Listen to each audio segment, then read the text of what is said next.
سر جو I am F relief ہے وہ آئی ایم ایف ریلیف لمحہ فخریہ نہیں بلکہ لمحہ فکریہ ہے. فکریہ دعا ہے کہ یہ آخری ڈیل ہو, یہ وزیر اعظم صاحب نے کہا ہے. سو کیا حقیقتاً ایسا ہے یہ آخری ڈیل تو نہیں ہو سکتی؟ میرا خیال ہے کہ نہیں. پاکستان کی معیشت کی جو حالت ہے اس وقت, ہمیں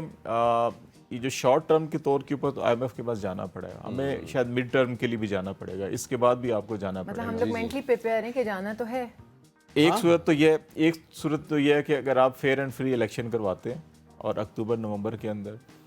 اور جو بھی عوام جس کو منتخب کرتے ہیں وہ حکومت آ جاتی ہے, اور اگر اوورسیز پاکستانیز پاکستان کے اوپر, پاکستان کی حکومت کے اوپر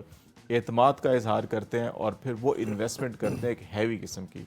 وہ اتنے ریمیٹنسز لے کر آتے ہیں یا اتنی انویسٹمنٹ لے کر آتے ہیں پاکستان میں کہ پھر آپ کو بیرونی امداد کی ضرورت نہ پڑے, پھر تو آپ آئی ایم ایف سے جان چھڑا سکتے ہیں عارضی طور کے اوپر. اس کے بعد آپ کو لانگ ٹرم جو ہے کہ ایک سسٹینیبل اکنامک گروتھ چاہیے, آپ کو ریونیو بیس بڑھانی ہوگی, آپ کو پھر اپنی جو انڈسٹریل گروتھ ہے اور اس کی پروڈکٹیوٹی ہے اس کو بڑھانا ہوگا, آپ نے ایگریکلچر اپنی جو ہے اس کو ڈیولپ کرنا ہوگا, اس کو جدید خطوط کے اوپر لے کر آنا ہوگا, پھر سروسز سیکٹر کے اندر آپ کو ہیوی انویسٹمنٹ کرنی ہوگی اور اس کو گرو کرنا ہوگا. آپ کی ایکسپورٹ اورینٹڈ انڈسٹری جو ہے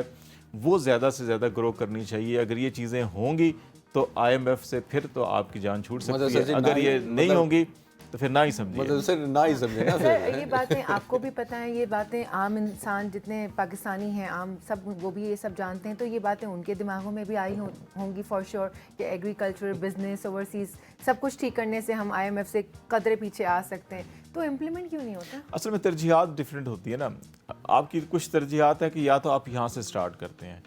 کچھ لوگوں کی ترجیحات ہوتی ہیں کہ ہم personal business, personal properties, personal overseas business اس کو ایکسپینڈ کر لیں, اور یہ جو معاملات ہیں چلتے رہیں, آپ ادھر سے تھوڑا بہت جو بنتا ہے اس کو آپ اٹھائیں اور باہر لے جائیں, اور وہاں جا کے جو ہے کہ اپنی امپائر کو گرو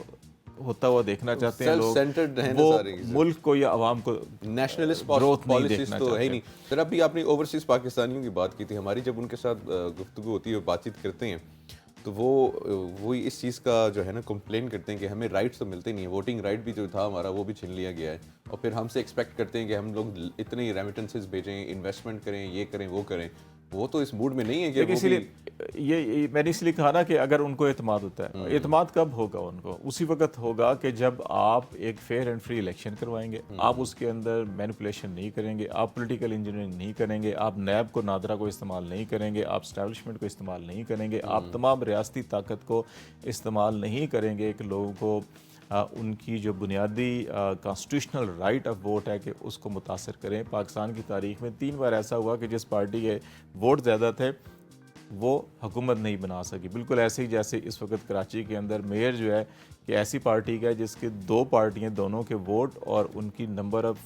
چیئرمین زیادہ ہیں لیکن میئر کسی اور کا ہے. اسلام آباد میں ایک دفعہ ایسا ہوا کہ میئر جو ہے کہ یہاں پہ کسی اور جماعت کا بنا جو حکمران جماعت تھی, اور جو نمبر آف ووٹ تھے وہ دوسری جماعت کے زیادہ تھے. اسی طرح پاکستان کی نیشنل گورنمنٹ 2 دفعہ ایسے بنی کہ جو اپوزیشن میں پارٹی بیٹھی ہوئی تھی اس کے نمبر آف ووٹ زیادہ تھے لیکن نمبر آف سیٹ کم تھی. تو یہ الیکشن انجینئرنگ جب کی جاتی ہے تو ایسا ہوتا ہے. آپ نے اپنے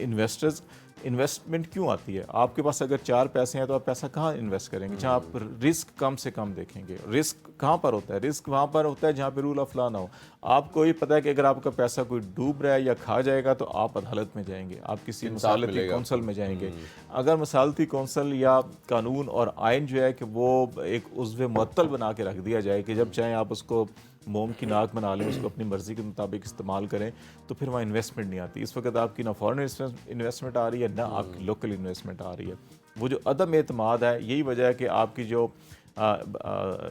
2022 کے اندر کے سٹارٹ میں آپ کے جو فارن ریزروز تقریباً $20 ارب سے زیادہ تھے, وہ اس وقت $3.5 ارب ہیں. تو اس کی بنیادی وجہ یہی ہے کہ جب آپ کی پولیٹیکل لیڈرشپ کے اندر کمٹمنٹ نہ ہو, آپ کی ریاست کے اندر آئین اور قانون کی بالادستی نہ ہو, بلکہ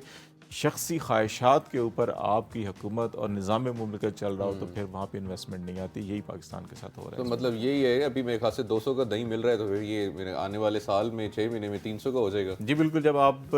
پیٹرول ڈیزل کی قیمتیں بڑھائیں گے, جب بجلی بڑھائیں گے, جب گیس کی قیمتوں میں اضافہ کریں گے, آئی ایم ایف کی ساری کنڈیشن ہے. 4 پہ فی یونٹ اور 50% بجلی بجلی بالکل دیکھیں نا ابھی انہوں نے جو 50% گیس میں 3 ارب ڈالر جو ہے 9 مہینوں اگلا میں کہا جا رہا ہے کہ دیے جائیں گے. ابھی آپ کو 1.1 بلین ڈالر شاید ابھی مل جائے گا آپ کو, لیکن آپ کو باقی جو 2 ارب ڈالر لینے کے لیے پھر آپ کو ان کی باقی کنڈیشنز فلفل کرنی اور وہ پڑیں گی. اس سے اور بھی وہ پھر زیادہ جیسے ابھی آپ کا 9th ریویو ہوا ہے, اسی طرح آپ کا پھر آگے 9th 10th ریویو تھا, تو آپ کو دوبارہ وہ آپ کے اوورآل اکنامک پالیسیز کا جائزہ لیں گے کہ کیا آپ نے واقعی وہ سٹیپس لیے ہیں جس کی آپ نے کمٹمنٹ کی تھی. اب اس گورنمنٹ کے پاس صرف 1 مہینہ ہے, انہوں نے اپنا صرف وہ ایک پولیٹیکلی سلوگن بنائیں گے, ٹھیک ہے جی ہم نے فتح حاصل کر لیا ہے کہ ہم نے 9 مہینے مسلسل کوشش کر کے جو 9 مہینے پہلے ہمیں پیسے ملنے چاہیے تھے وہ آج ہمیں مل رہے ہیں, اور 1 مہینے کے بعد جب یہ حکومت ختم ہو جائے گی پھر کیئر ٹیکر سیٹ اپ ہونا ہے. پھر انہوں نے جو ہے کہ آپ کی بہت سی چیزیں جو ہے مزید مہنگی کرنی ہے, تو کہیں گے جی ہم تو ٹھیک کر کے, ہم تو وہ اپنی سیاست کو تباہ کر کے ریاست کو بچا کے چلے گئے تھے, لیکن اب جو یہ آ رہے ہیں پھر یہ ایسا کر رہے ہیں. سر ویسے لکھا میں نے ابھی پڑھا بھی ہے, ہمارے ہیڈ لائنس میں بھی تھا کہ جی مہنگائی کو بریک لگنے لگا ہے, شرائط 38% سے کم ہو کے 29.4 پہ آ گئی ہے, ڈالر بھی سستا ہو گیا. تو یہ فار دا ٹائم بینگ تو نہیں ہے کہ الیکشنز آنے والے ہیں تو تھوڑا سا ڈرامہ دیکھیں اس کے اندر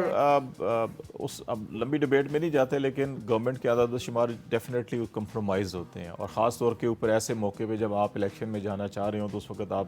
کچھ نہ کچھ کرتے بھی ہیں, مینجمنٹ کرتے ہیں آپ. لیکن اس کو مان بھی لیتے ہیں, ٹھیک مان لیتے ہیں, کیونکہ اسی کی بیس کے اوپر ساری باتیں ہونی ہیں. تو اگر 29% بھی ہے, دنیا بھر میں یہ کہا جاتا ہے کہ جب انفلیشن ڈبل ڈیجٹ یعنی کہ 10% یا اس سے اوپر آ جائے, وہ آپ کی اکنامک گروتھ کے لیے جو ہے نقصان دہ ہوتی ہے, آپ کے اس کے نیگیٹو امپیکٹس ہوتے ہیں آپ کے عام آدمی کی زندگی کے اوپر بھی, انڈسٹریل گروتھ کے اوپر بھی, ہر قسم کی گروتھ کے اوپر بھی. اب پاکستان میں اگر 38 یا 40% تک چلی گئی تھی, اور اب جو ہے کہ 1 مہینے کے اندر یہ 29% آ گئی ہے. دوسری طرف ہم کمٹمنٹ یہ کر رہے ہیں کہ اگلے 9 مہینوں کے اندر ہم بجلی, گیس, پیٹرول ہر چیز مہنگی کریں گے, ٹھیک ہے. تو پھر آپ کیسے یہ ایکسپیکٹ کر سکتے ہیں کہ اگلے چند مہینوں کے اندر جو ہے کہ یہ 29 سے جو ہے کہ یہ واپس 9% تک کہیں آ جائے گی, یا اپریل 2022 کے اندر جب یہ گورنمنٹ آئی تھی تو اس وقت 12-13% انفلیشن تھی, اور جس کے اوپر ہم نے مہنگائی مارچ کیے تھے, لانگ مارچ کیے تھے, اور کہا تھا ملک تباہ و برباد ہو گیا. ہم نے یہ کہا تھا کہ مہنگائی سے جب 13% تھی, تو اب 29% ہم کہتے ہیں الحمدللہ.